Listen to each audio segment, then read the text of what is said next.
All right, let's go ahead and get started.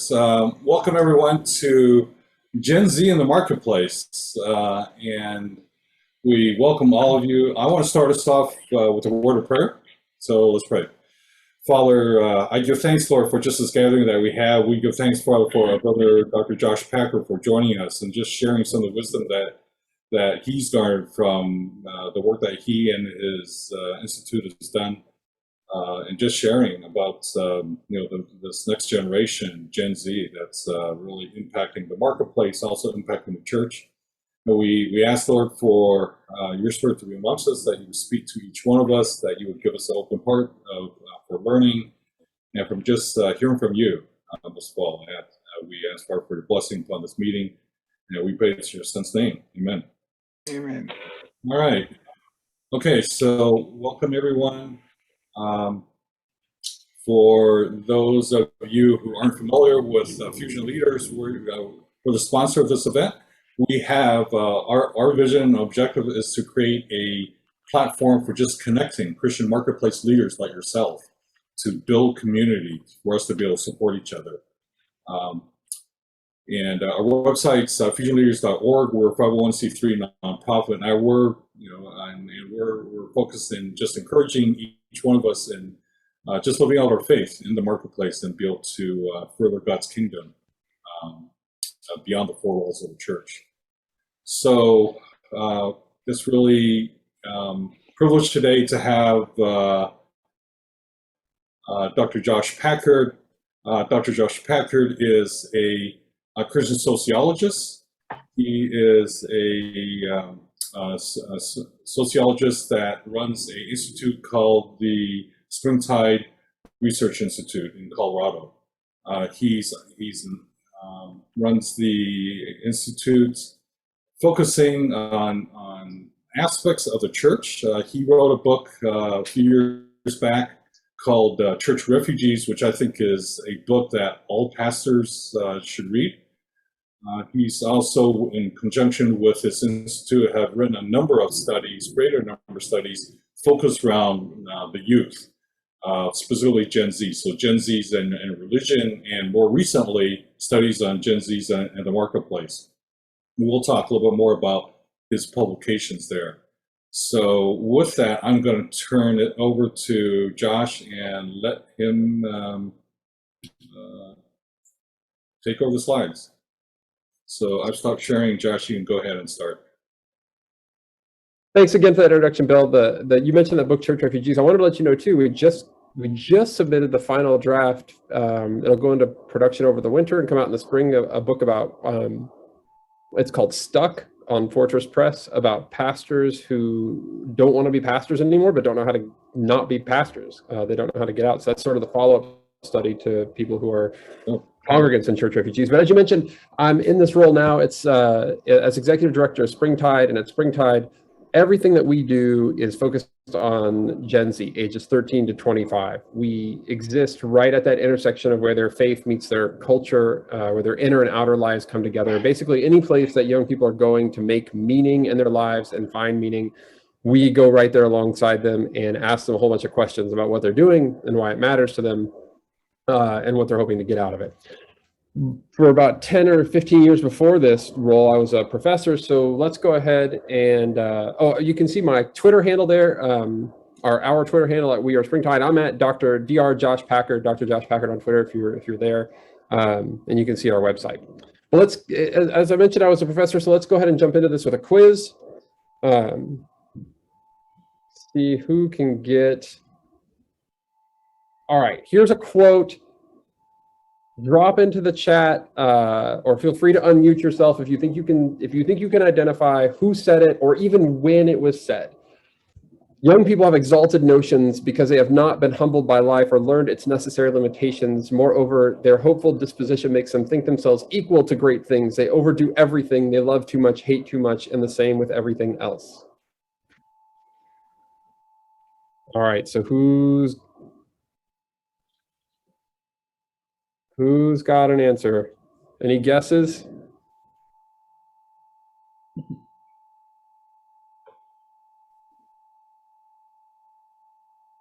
Davina says, I don't know who said it, but it's Rebecca. I didn't say that.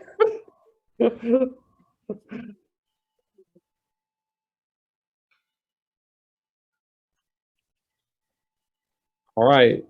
No guesses. Oh, Hannah says Chris's vivid. No, it's actually Aristotle in the 4th century BCE talking about young people. All right, next one. The world is passing through troublesome times, and the young people of today think of nothing but themselves.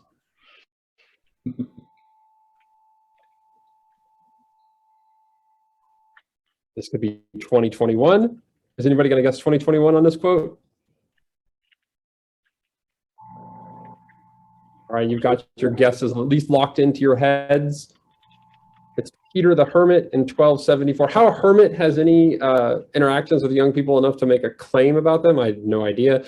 Nevertheless, 1274. This is Peter following up on Aristotle 600 years earlier, if I'm doing my math correctly, complaining about young people. More complaints about young people.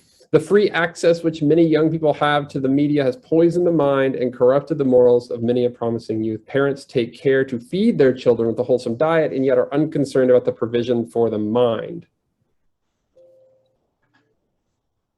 So now we're talking about media. You know it's not going to be 1274. And nobody wants to guess now because they all know the game. Right. This is the Reverend Enos Hitchcock in 1790 talking about the corrupting influence of the media. We haven't got to the 1800s, and the media is already a problem. All right, one more of these. Young people have forced us to become accustomed to preeners and posers who don't have anything to offer except themselves and their need to be on the public stage. Preeners and posers. I love that idea. Which I think, you know, if you told that to a lot of young people, they'd be like, sure, I would love to be a preener and a poser, right? Well, that's Jeffrey Kluger writing just in 2015, largely about millennials. Now, I share some of these with you, of course. I mean, as Davina said, I hope I'm saying your name correctly. Please forgive me if I'm not. There's really nothing new under the sun, right? That old people have been complaining about young people for as long as there have been old people and young people. And these complaints have largely not only existed, but they've largely looked the same. We complain about young people for being self-centered. That's basically what it boils down to. But as much as this is sort of like, oh, that's cute, and you know, oh, good. I mean, it says I said her name perfectly. That's great. I think that these stories that we tell ourselves about generations matter, not just the particulars of them, but I think that the generalities of them matter. That we basically walk around telling ourselves stories about generations that are largely untrue. And we consistently tell the wrong story about generations and the ways that they interact with each other and the ways that they act out in our social worlds. And this matters because it channels and funnels the ways that we then interact with those young people and the kinds of interventions or activities that we might design to have with them. I would ask that whoever's not muted, mute themselves because we're hearing echo here. Thanks. Oh yeah, I can hear it too. I mean, it's great to hear me. It's great to hear me twice. I think everybody wants more, but no. Because our ideas and our stories are what inform the kinds of actions that we take, it's really critical that we get those stories correctly. And when we think about generations as distinct containers, as one, like Gen X is this kind of thing, and Gen Z is this kind of thing, and millennials are these kinds of people, well, it really just becomes these containers that we're allowed to put our biases into. So we know, of course, it's not okay to express any outward and hopefully not any inward bias towards different racial and ethnic groups in the workplace, towards different genders in the workplace, and on and on.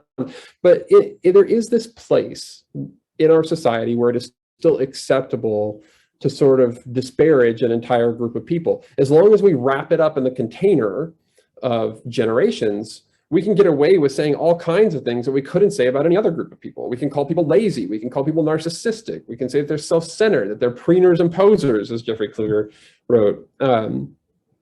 we can bring all of our own biases into these empty containers and we can fill them up. And there's really not much out there that's going to stop us until it starts to affect maybe our bottom line, our retention, our hiring practices. But I think it also impacts the kind of, it changes when we get this, when we start acting that way, it changes and lessens the kind of impact that we can have in the world. And especially at Fusion, a group of Christian business leaders, we're trying to do more than just hire and retain, although that's important. We're trying to have an impact in the world, and we need to understand each other better than just through these generational containers, if that's what we're going to do. It ain't what you don't know that gets you into trouble. It's what you know for sure that just ain't so. This is not a Mark Twain quote, although it is often attributed to him. Makes sense. There's two ain'ts in it. It sounds like a Mark Twain quote. But I think that's kind of the situation that we've been living in. And that's the danger I want to highlight here, which is that we feel like we know some things about younger people for certain. And what I want to do is bring some data to bear to help us reformulate not just how we think about generations generally, but also specifically what we think about Gen Z. To highlight this, going back to millennials, which I know that we've got some millennials here in the audience, I love this thing that Elspeth Reeve wrote in 2013. I think this is in the Atlantic, writing, because the whole knock on millennials is they were narcissists, and Elspeth is responding to this. Basically, it's not that young people born after 1980 are narcissists. That's what millennials are, born after 1980. It's that young people are narcissists, and they get over themselves as they get older. It's like doing a study of toddlers and declaring that those born since 2010 are generation sociopath. Kids these days will pull your hair, pee on walls, and throw full bowls of cereal without even thinking about the consequences, right? So we need to bring to bear, in other words, the notion that there's like some life course things going on, that these generations overlap and are messy. And we're going to do that today with Generation Z. So if millennials are those born after 1980, well, then Gen Z are 13 to 25 years old right now. They'll likely continue to expand down. Gen Alpha is maybe the next generation. We don't need to get into the distinctions here, but just to give you some idea of who we're talking about, it's the very upper end of Gen Z who's just coming into the workforce. They would be your newest colleagues and employees just graduating from college. And instead of thinking about these distinct containers, that millennials are this, Gen Z is this, I want us to think about different trends and streams that exist and inform across these generations. And here's why. Number one, as Elspeth Reeve points out, we need the social science to inform what we're doing. Some of this is just basic life stage stuff that everybody passes through. But also, there is nothing that's brand new on the scene for any particular generation. Everything that a generation becomes was present to varying degrees in the generations before it. And it's important that we can disentangle these threads. And number two, Gen Z is, as were millennials before them, the most diverse generation in the history of this country. And that is really critical, because what it means is that the idea that there is a Generation Z is less and less true every single day that goes on. It's less true for them than it was for millennials, and it's less true for millennials than their Gen X counterparts. So when we say things that like Gen Z is da-da-da-da-da-da, well, that generally means that it's somebody coming from a dominant worldview perspective, talking about other dominant majority group people. Often a lot of white dudes talking about middle and upper class white kids. But that's not what Gen Z is. They're the most, as I mentioned, the most diverse generation that's ever existed, and their experiences are also that diverse, and so their realities are that diverse. You can no sooner talk about what Gen Z is, there is no plurality of what Gen Z is, rather. You're going to find the majority is a very fractured generation having lots of different experiences, even if they're living in a common environment. And the common environment, I think, is where we actually leverage some insights to help us understand them, as opposed to putting them into this container and saying that they are one thing or are not something else. And that is the kind of leverage that we need in order to craft workplaces that are meaningful and engaging for them. So let's think about these trends that influence who they are.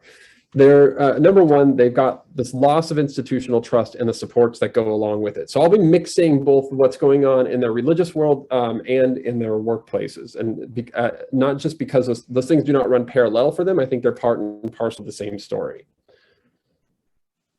Here's a different kind of quiz question.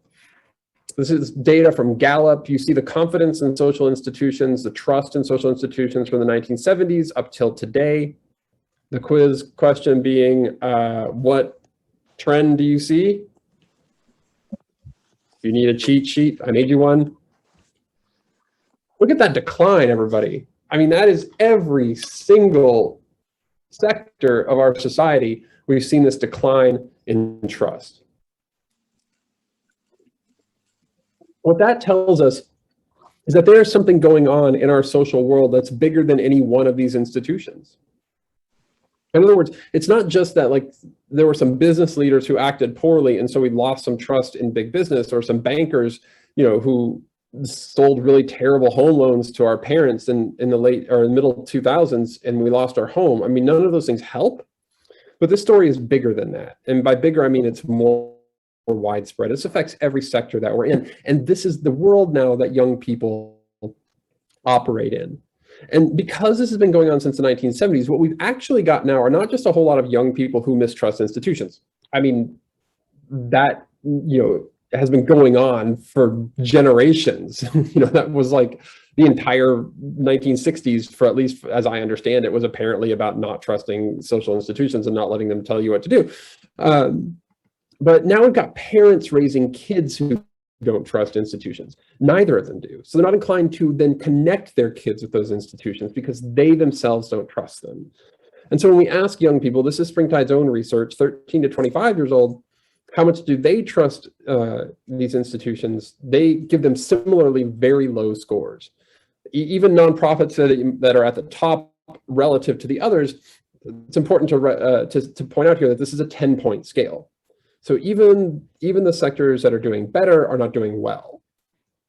And we see this in a religious sense in what we call the rise of the nones, N-O-N-E-S. We can see this more so with each generation. That people, when we ask them on a survey, are you Christian Catholic, Christian Protestant, Buddhist, Hindu, Jewish, etc., all the way down the list. And then there's that last box that says nothing in particular. These are the nones. And this is data here from the General Social Survey. At Springtide, as I mentioned, we go just in that 13 to 25-year-old age range, and we see an even higher number at 39%. And so this manifests itself in all kinds of ways. You may have seen this over the summer, Gallup putting out that U.S. church membership falls below the majority for the very first time since they've been recording this. Less than half of the United States population is a member of a church. But that's not a surprise. You can see the trend line here. It's just that it finally fell below 50, but it has been headed in that direction for quite some time. Now, critically, what we've got here is not necessarily a belief story. We've got an institutional trust story. So this is what I meant by thinking about these trends as informing our understanding of Gen Z, rather than trying to paint a story of them as a container of people who say, don't have faith or something. Because what we see are actually still pretty strong rates of belief among Gen Z. 71% of young people say they're religious, 78% of young people say that they're spiritual. They're just not doing those things. They're not asking those questions. They're not connected to institutions. So they still got much of the same concerns that have been in place for generations before them, but now they're having to do that in a world where not only do they largely mistrust social institutions, but they're not connected to them either because their parents also mistrust those same social institutions.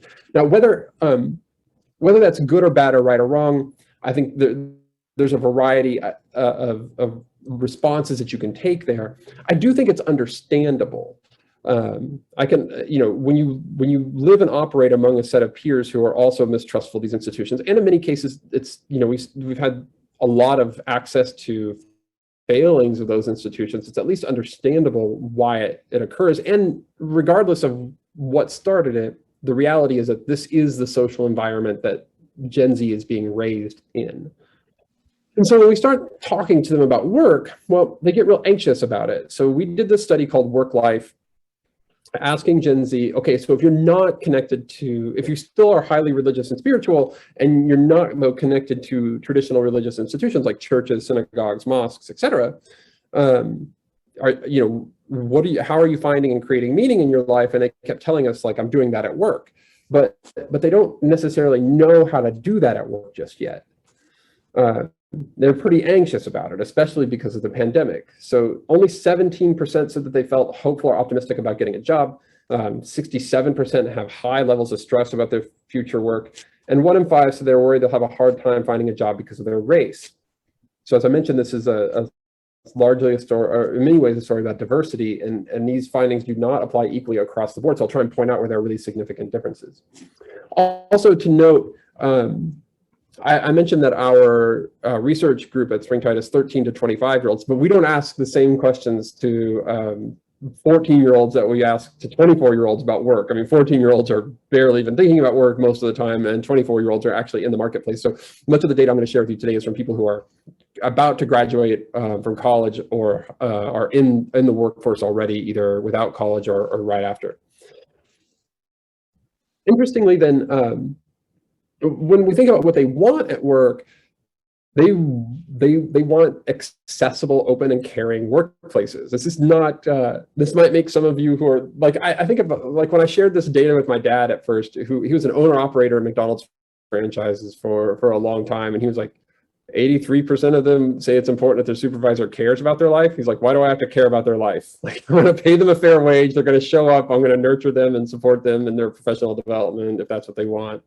But this is just a job. And I was like, well, you might not like it, but that's what they're asking for. 81% say they want to feel comfortable talking to their talking with their employer about their future. So I think this is really different. And what we're seeing in this stream here of what we're seeing is the shifting of meaning making away from something that was only or primarily done in religious spaces, now being done in lots of other places, and work is one of them. So what young people are telling us, even though they would not use these words, I think we can use these words because we understand, you all understand what I'm saying. Young people are sort of looking for pastors in workplaces. And I don't mean with that moral guidance of like, I don't mean that pastor of the Southern Baptist, archetype or stereotype of like, hellfire and brimstone, I'm going to tell you what to do. But pastor in the sort of Norman Rockwell kind of way, like in that friendly, like people that they can confide in, people who are wise and have their best interests at heart. And I think that's asking something out of the workplace that a lot of workplaces are not currently equipped to do, in part because they may resist it, and in part because maybe they don't understand that that's what young people are asking for just yet. And we have to decide if that's something that we want our workplaces to be, because that's a big shift to be. I don't say this lightly. I think that there's a big change moving there. The second thing that comes into play along with that disconnection is social isolation.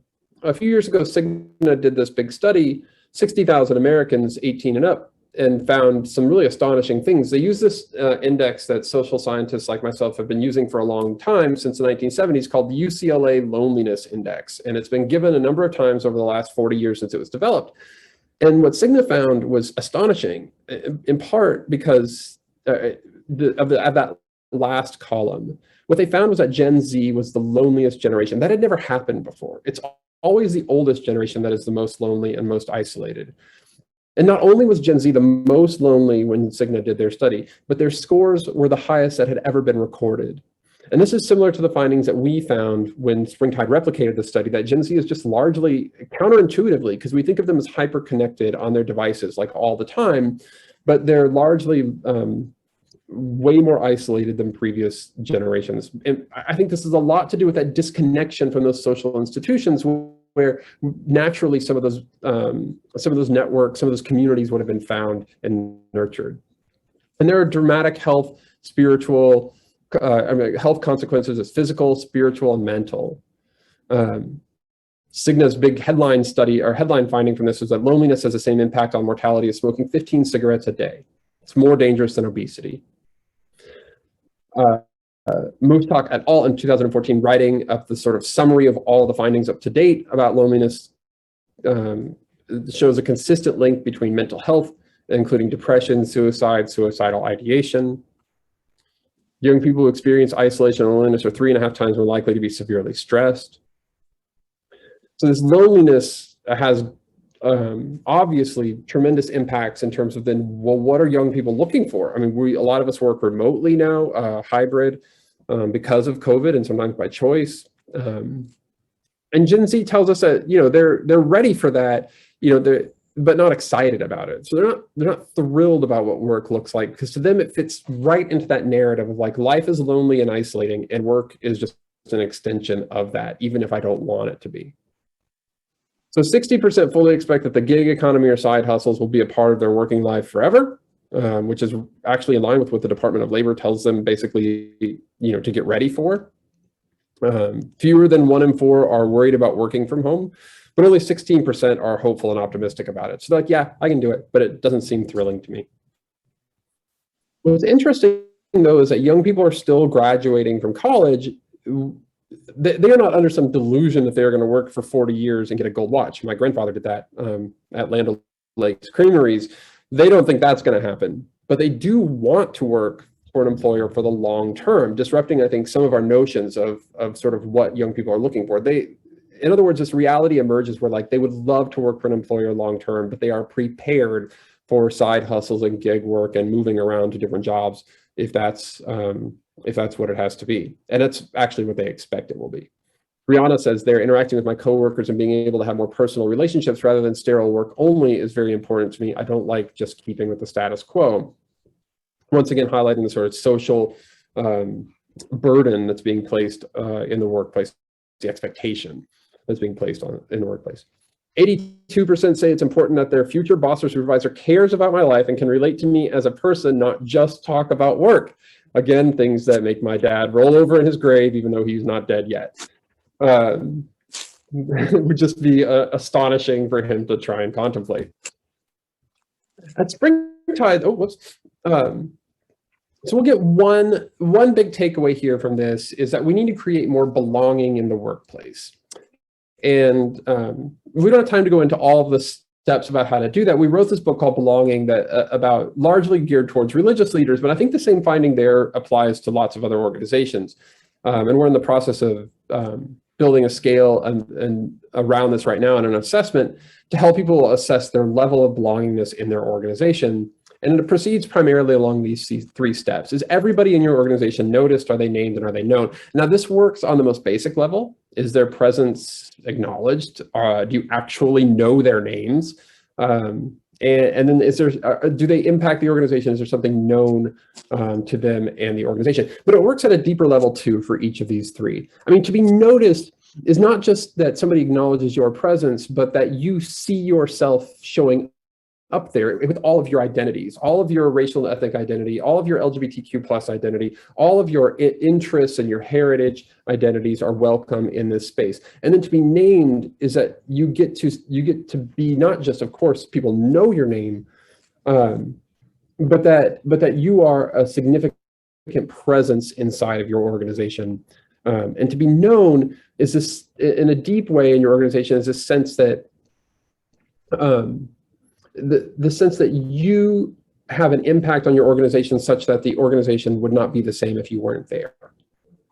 Now, this is normally something that would happen over time, but what we're seeing the need for, given that social reality that I just laid out for you, is that the most successful workplaces are getting people through these 3 stages as quickly as possible. That they're not just sort of waiting for this belonging to happen over the course of 5 or 10, 15 years, but that they're putting intentional effort towards community building, often stumbling into what our research has shown to be these 3 steps. Now, this is really critical. This is critical in both religious settings and also workplaces. The first lesson from my field in sociology over 120 years ago is that it's actually belonging that precedes believing. We can get short-term gains in believing. Somebody, joins our company because of our mission statement, or they sign onto our statement of faith at our church or things like that, these really short-term wins. But if what we want is a really durable sense of belief, then we've got to create a community around that person. That's the thing that will hold them over the long haul against competing offers, or when Sunday feels like it's too much work to get up and go to church. et cetera, et cetera. That's what will lead to that long-term investment, is the community, the sense of belonging. This other trend that's affecting Gen Z is about diversity, equity, and inclusion. I've alluded to this a few times, but again, it's worth spending some time here because it's so significant to them, and not just to understanding them, rather. And not just because of their diversity, although there is that. It is the most diverse generation in history. What you see here in this chart is from is about the white population change. You see the decline there from one decade to the next to actually negative numbers from 2010 to 2019, and the projections moving, and then sort of actually how that happened blown out in detail. And so the white population is declining in the United States. And we can see the under 25 population for different racial and ethnic groups that is increasing. So Latino Hispanics, obviously with lots of growth there, 2+ races also seeing significant growth, as well as the Asian Americans. So that in and of itself, okay, clear. Oh, wait, one more thing. Immigration going back up, which not always, but generally brings with it more racial ethnic diversity, as well as obviously national origin. But that's not the only way that diversity matters. We've also got gender and sexuality, which we see here is on the rise. 15.9% in the Gallup poll from 2020 of Gen Z identifying as LGBT, which is, you know, a significant jump from Gen Z even to millennials, as millennials were from Gen X. There's always a question for researchers about, you know, what is the true number of people that are LGBTQ plus in a particular society or culture, because there's been so much stigma around it that not everybody would have wanted to identify, even on an anonymous survey. Try saying that. But it does start to feel like, with the general U.S. attitude shifting in this area, that 15 to 20% is probably where this is going to fall. That's a significant portion of the population. But these are not the only ways that diversity matters for Gen Z. And I think this is a really hidden part of this story that is absolutely critical, not just for you as business leaders, but for you as church members as well. Because I hear, not explicitly, but a lot of times sort of tacitly from church members, especially when it comes to things like gender and sexuality, it's like, oh, well, it's 15% of the population or less, maybe way less where some people live. I'll just sit this, you know, if we lose those people, okay, so fine, we're just not going to get that 15% of the population. We'll compete, quote unquote, for the other 85%. But that is not how Gen Z thinks about this. Diversity for Gen Z is a core value, even if they are people who present and come from backgrounds like mine, straight white males from middle class, upper class backgrounds who had access to education and savings, right? Like all these dominant identities. People like me still very, very much care about diversity. Diversity is not just an issue for people who are sort of occupying non-dominant positions. And I would say that was largely the case for my generation. You know, I was growing up in the 1990s, it was largely like we knew diversity was an issue. We wanted to make sure that for those of us who cared about it, we wanted our friends who, you know, weren't like us to also feel comfortable in the same spaces where we already had access. Gen Z takes that to the next level, and diversity is a core value in terms of even allies thinking about themselves in terms of who they are as people. So, for example, here you see this from Pew. Gen Zers are more likely to know someone using gender-neutral pronouns. So, percent saying they personally know someone who prefers that others refer to them using gender-neutral pronouns. For Gen Z, that's 35%. Well, look, only like 8% or something of the population uses gender-neutral pronouns. Maybe less, maybe 3%. But 35% of Gen Z knows somebody. Right. And the ones who say that a form or online profile should have options other than man or woman, it's 60% say Gen Z. So not only do they know far more people than any other generation, but they see this as a justice issue. And I'm not picking up on this issue because I think it's the issue of the day. I don't. I think that there are other issues that actually probably matter more. It's the point here is that in order to get numbers this high, you've got to have a whole lot of people who are cisgendered and using he, him, and she, her pronouns to give the thumbs up for gender neutral pronouns, even though they don't occupy those identities. And that speaks to diversity being something more core to their identity than just whatever the people who aren't like me want, they can have that thing too. It means that it's important to me as well.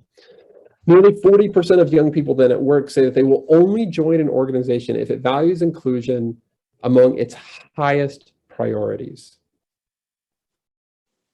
They'll only join if that organization values inclusion among its highest priorities. This is for workplaces, this is for volunteer organizations, this is for churches. I think this comes from a book that we wrote last year called Meaning Making, which explores values explicitly, and then followed up for work life. And I think that's really critical to understand just how important that is. 72% of young people surveyed said it's important that the organizations they join create spaces where everyone is safe, welcome, and has equal access to resources. And over 60% say that everyone should be treated equally, no matter what it takes to do so in the workplace explicitly. So what do we do with all this? Well, I think there are these three keys to engaging Gen Z that we found on their mentorship, meaning, and growth. And for those who are not yet in the workplace, mentorship, meaning, and growth are also the same three things that matter for them, just in a different way. As we prepare them for careers and get them thinking about those things, they tell us what they need is mentorship. They need places to explore meaning, and they want to keep growing. But it's critically important for young people who are just entering the workplace. Young people want, as we saw earlier, access to bosses who listen and who care, but they don't often have that. Only at best 60% of young people have that, and we can do a better job of that in our workplaces. Finding explicit ways to connect them to mentors who express not just career advice, but also care and concern. And we should be particularly on the lookout for ways that different populations may or may not have had access to those people throughout their career discernment process. As you see, there's significant differences there by race and ethnicity.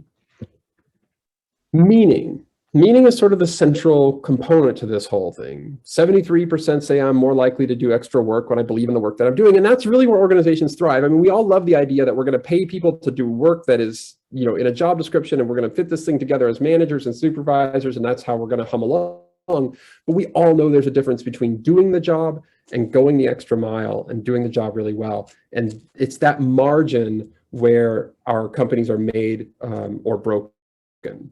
Right, you have everybody pulling together, maybe in a time when they really need to, or just because they really believe in the mission and putting forth their best effort all the time. 34% are worried that they will have to do work that is not meaningful to them in order to pay the bills. And we can connect them back to meaning in the workplace. And I think we don't often do that very well at entry-level positions, especially for junior employees. The sooner and the stronger that we can connect even the most entry-level jobs to the company's mission and impact in the world and make that explicit as leaders, the better off we're going to be in closing this meaning gap. Peter, there you see that quote over on the side. I want to feel like I have dedicated my life to something, that I have done something meaningful. And we see young people then pursuing these kinds of careers. In fact, just this week I was reading this article about how younger generations are flocking to climate careers, and I clipped out this from The Guardian. I love that quote there. Rachel Larrabee, she says, you can see it right at the bottom of the screen. Once you learn how damaged the world's ecosystems are, it's not really something you can unsee. To me, there's no point in pursuing a career or life for that matter in any other area, because she sees how this is connected to real, genuine meaning making and change in the world. Most, if not all of our organizations may not be directly involved with, say, climate change, but we've all got a larger purpose.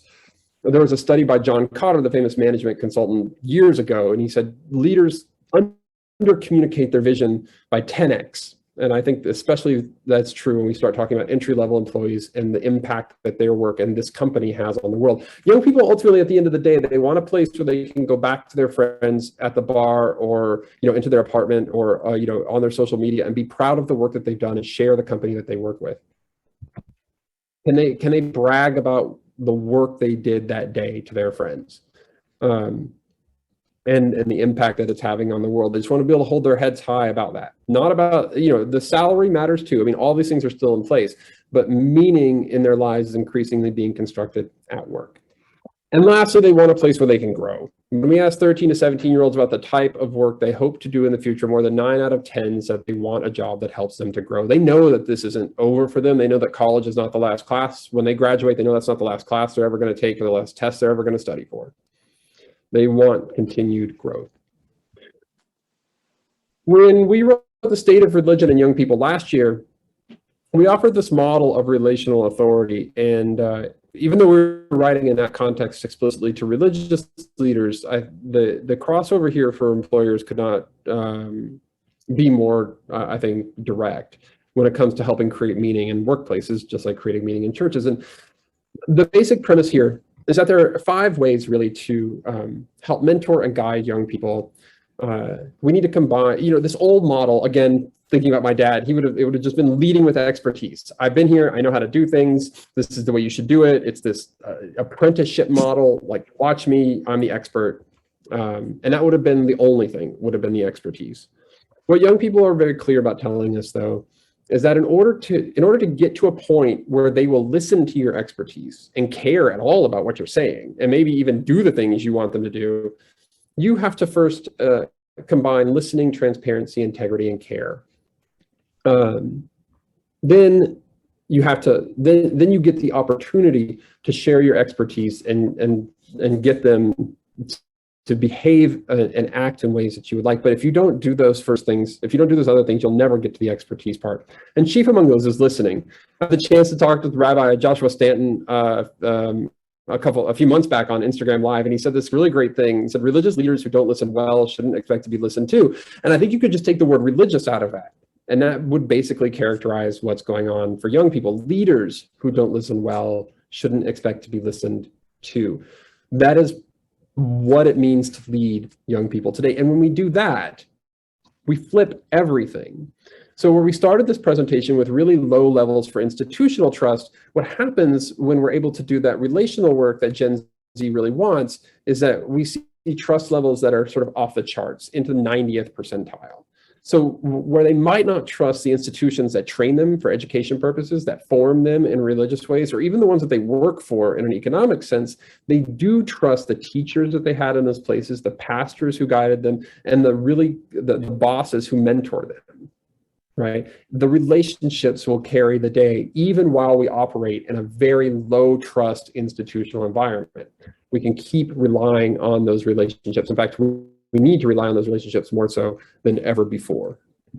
Okay, so that's a broad scope view of Gen Z in the workplace and the ways that we see their meaning-making lives intersecting with their work lives. And I know that we've got some breakouts and some things here. I'll stop sharing my screen so we can go into discussion time. Okay. So we are going to have some breakouts. We want these sessions to be as interactive as possible. At the same time, you can also meet some of the other folks that are on this call as well. I noticed that a number of people are muted and aren't sharing video, and I'm not sure if they're hearing or whatever. Actually, Rebecca, why don't we increase the number of groups to 5 people, just to make sure we have critical mass. We'll give you, right now it's 12:56, we'll give you 15 minutes to go around, do a 15-second intro of who you are, where you're zooming in from, and your organization you're affiliated with, and then discuss these particular questions. I will also put these questions into the chat as well, just so that you guys have that. So go ahead and do that. Oh, me and Rebecca and I also did it. Okay, great. Okay, you guys are ahead of us. Great. Okay, so very good. So Rebecca, why don't you go ahead and break people out and have a discussion. This is, first of all, there's great content. I know in the chat, a number of people were really, asking about, hey, can we get access to this? That's about the slides. We are recording this. We will have this on our website. So there's lots of strong interest here. So this is a time where you get a chance to ask Josh questions. Let's see. I think the group is intimate enough where we can just open up on the floor. So if people like to speak, unmute themselves and share a question, that's feel free to do that. But just to kick it off, I'm going to ask a question just to start, and that is, so number one, the the template that you laid out, Josh, for relational authority is really pertinent. We can relate to that. How does that differ from other types of authority, such as political authority, expertise, and governing authorities, things of that nature? And how's it, and how's this that much more important for Gen Zs? Well, it's not. It really speaks to the evolution and sort of where we're at in this moment of development in our society. And so, if we think about the world in like big epochal shift kinds of ways, then we go all the way back to when we all lived in villages and we were, primarily agrarian, farmer-based people. The source of authority there was based in what sociologists call tradition, and it was passed down from, through lineage, usually to through a shaman or through a chief or through a king, and from one generation to the next. And the real basis for that authority was either some appeal to higher power or this appeal to sort of very basic things like strength or might. And what happened in the Industrial Revolution is that we were able to shift that locus of authority away from just traditional control, and it became more about credentials and expertise. So, no longer was it the case that we knew what the lives were like of those living around us. We've been living in this era now for a while. You don't even know what your neighbors do, I'm guessing, if you're anything like me. I know a little bit about who my neighbors are. I don't really know what they do. But more importantly, like, we rely on each other through these mediators. Like, my students never had any direct proof that I had a PhD, but because I had this credential and this diploma on my wall, they listened to me. I don't guess that I know if my dentist is any good, but there's a whole lot of pieces of paper on her wall that says she's really good, and so I let her do things to my teeth that I wouldn't let other people do, right? Like, that's the way she gains access. And that's largely what authority has looked like in the last, say, 300-400 years, has been based around these credentials and these positions. But increasingly, Gen Z just doesn't. They understand. It's not that they're doubting. It's not. They don't think that your credentials are like a conspiracy theory or that you somehow fabricated them. They believe that you have them and they believe that you earned them. What they don't think, though, is that that expertise that you gained matters to them in any way if you don't know them. And so it's not so much that this authority is any more important than these previous sources of authority. It's that in this low trust world, this is the only kind of authority that's going to move the needle for them.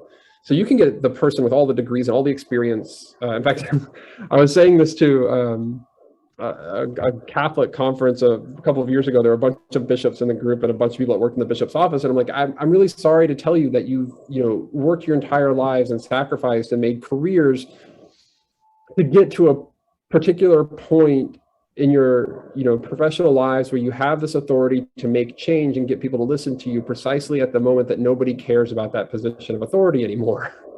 And it's like, it's a really tough pill to swallow, but that's how Gen Z sees it. It's like, just because you have that title doesn't give you any access over their lives. So, for example, they would listen to me as their professor, but not because I had a PhD. They listened to me because I wielded some authority to give them a grade.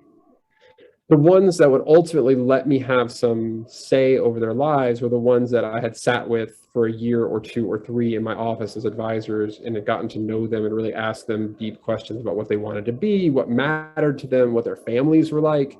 And that's where I got to do more than just get them to turn an assignment in on time. That's where I got to take young people who were wanting to be a social worker because that's the most prominent thing that they had ever seen from their family, and talk to them about going to law school. Because I could see that in them that they could never see and didn't have models for. Often first generation students that I was working with, a lot of Hispanic and Latina students, and show them this other thing that might be possible. But that's only because I had established that relational authority first. If I had just said that, it would have been the same advice coming from the same person with the same amount of expertise. But if I had said that on day one, they would have never listened to it. It's the sitting and listening, it's the caring part that gave me the ability to be able to do that work. So I don't think it's more important. I just think it's that is the only authority that matters for Gen Z. Great, thanks. Okay, questions?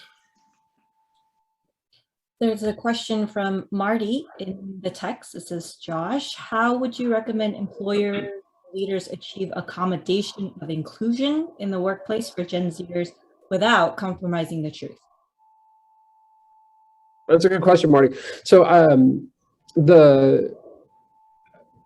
I think there's room. I think there's a whole lot of room here to understand the world as conversation as opposed to right and wrong.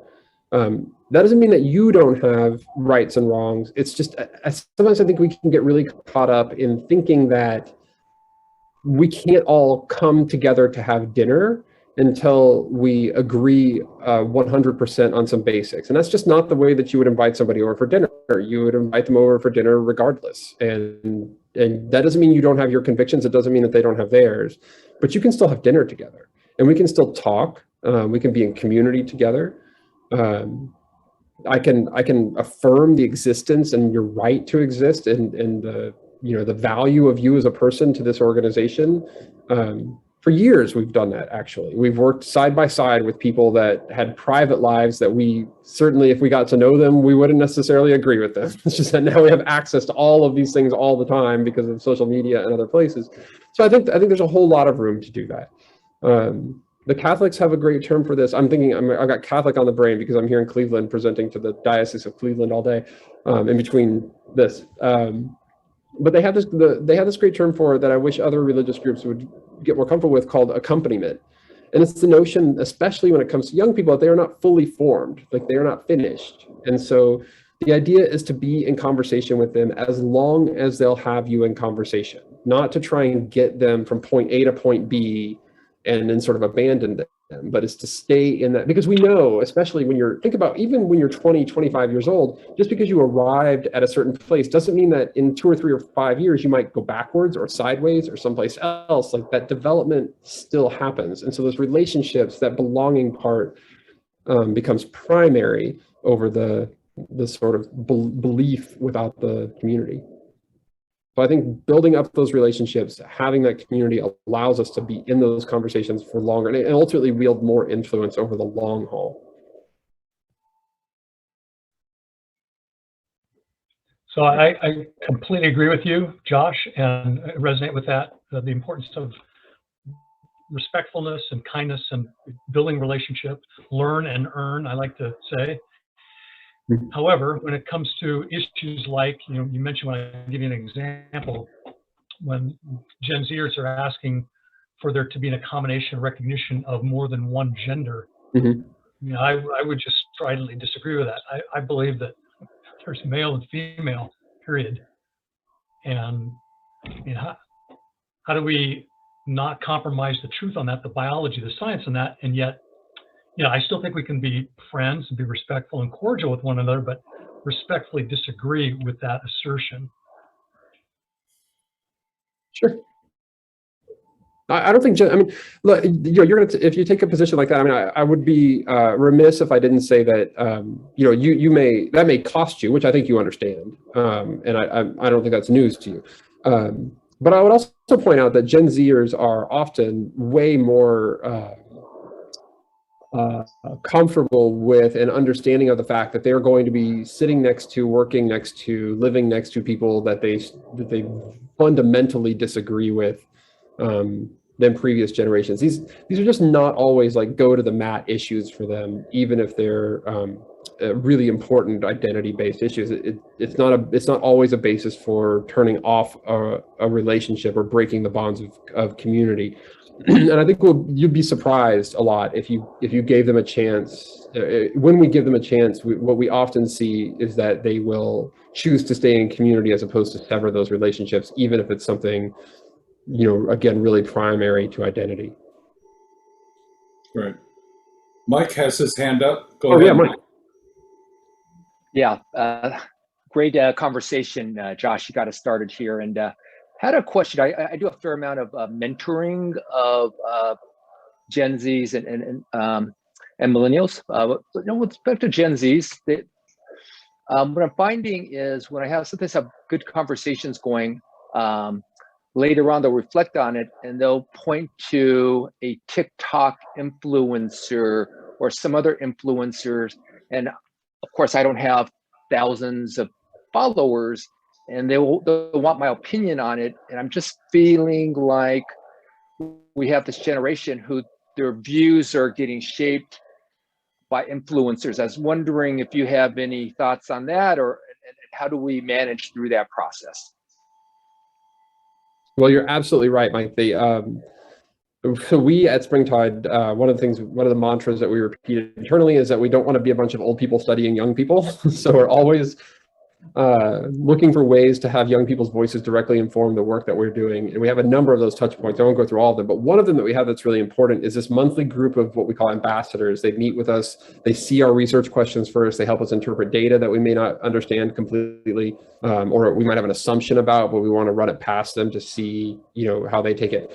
And a couple of months ago, I asked them, it was just a spur of the moment thing, like right as we were wrapping up, and we're going to dig into this more in the coming months.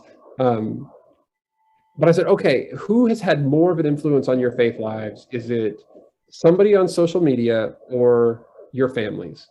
And half of the group picked social media, meaning that like what's going on, and I think this is where adults are often, where they often misunderstand what's going on social media, is that they think it's a bunch of kids talk, especially when it comes to TikTok, or like silly challenges, some great music, lovely artwork, kids talking to other kids.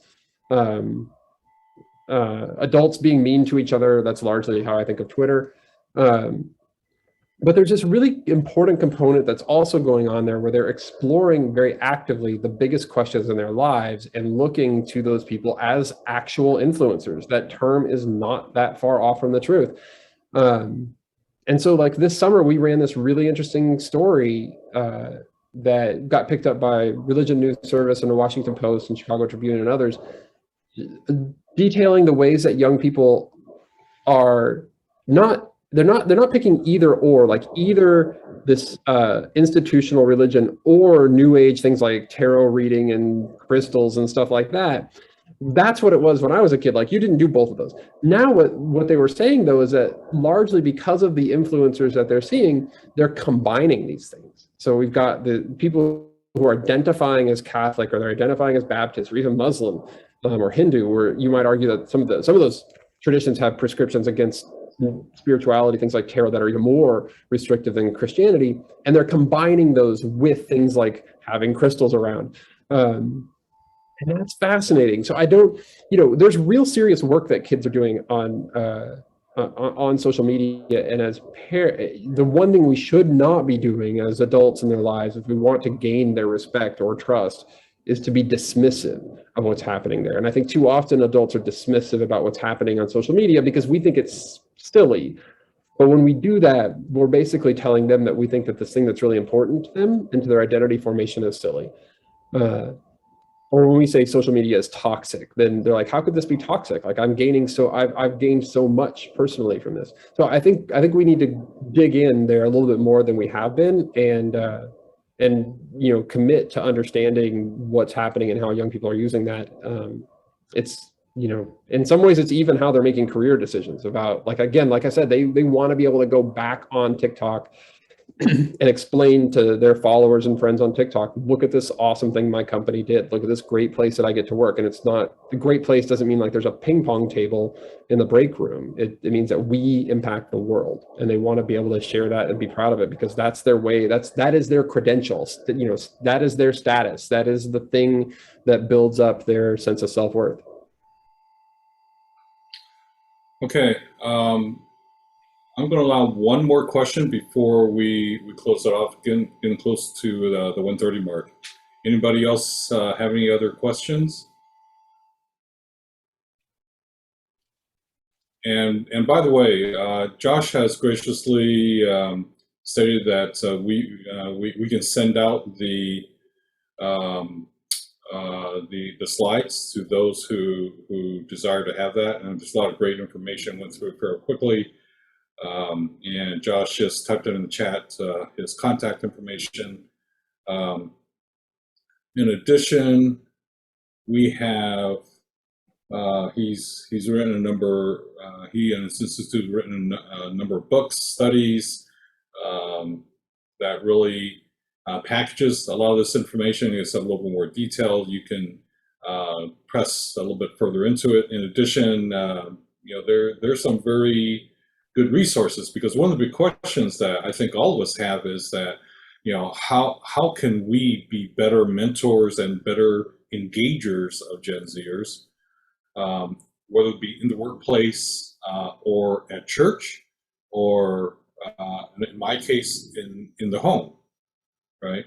And you know, to be able to do that well, there's a lot at stake. When we look at the church, you know, I fear for the future of the church. You know, there's always has been a concern with the church in general of the 50% reduction from high school to college, another 50% loss of folks going from college to the workplace. And now we have this generational pressure where there's huge distress, where they wouldn't necessarily even darken the doorway of the church. And then as an employer, you know, I work with a lot of clients. You know, the Gen Zers are beginning to come into the workplace. You know, it used to be back in the day, if you worked for a company less than 2-3 years, employers would look negatively towards that. With a millennial generation, that attention span, engagement span has even reduced. With Gen Zers, I'm seeing folks that will be in a job for a couple of weeks and then leave. I mean, there's a real need there from an employer standpoint. So these books are great resources, and there's a number of them. And one of the things that Josh has graciously extended is a buy one get one free offer with a promo code Fusion21. You can go onto their website and peruse the offerings there. The book I mentioned earlier, Church Refugees, is on there as well. I believe is that correct, Josh, or no? I think that's Amazon. That might be an Amazon. All right. Yeah, that was a different publisher. That was back when I was a professor. Got it. Okay. So in any case, I would urge you, if you have interest in pressing further into this, to explore these resources. So just very quickly, upcoming events for Fusion. We have a virtual round robin, our quarterly round robin networking taking place in November. There was one last month. Lots of great conversations there. And with that, we're going to close in prayer. But I really want to thank Josh for joining us and for sharing a lot of the fruits of his labors and his institute's work in the area of Gen Z. And I think it's just so pertinent. So thank you very much for that, Josh. Well, thanks for having me. It's been really great. Thanks, everybody, for caring and paying attention. Yeah. Okay, so let me close this in prayer. Father, I just thank you, Lord, for just this time, for your Spirit to be amongst us, and just giving us this insight, Lord. And there's you know, this is such a urgent matter to the church, to the business, workplace, as well as to families.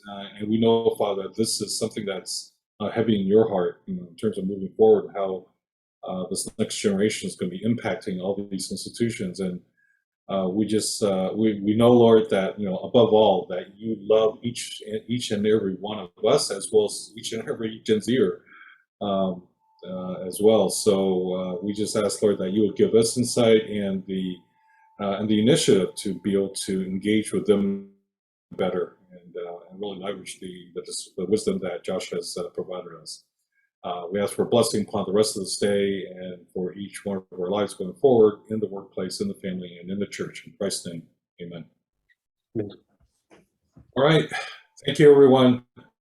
Thanks for joining us, and hope to see you guys soon in a future event.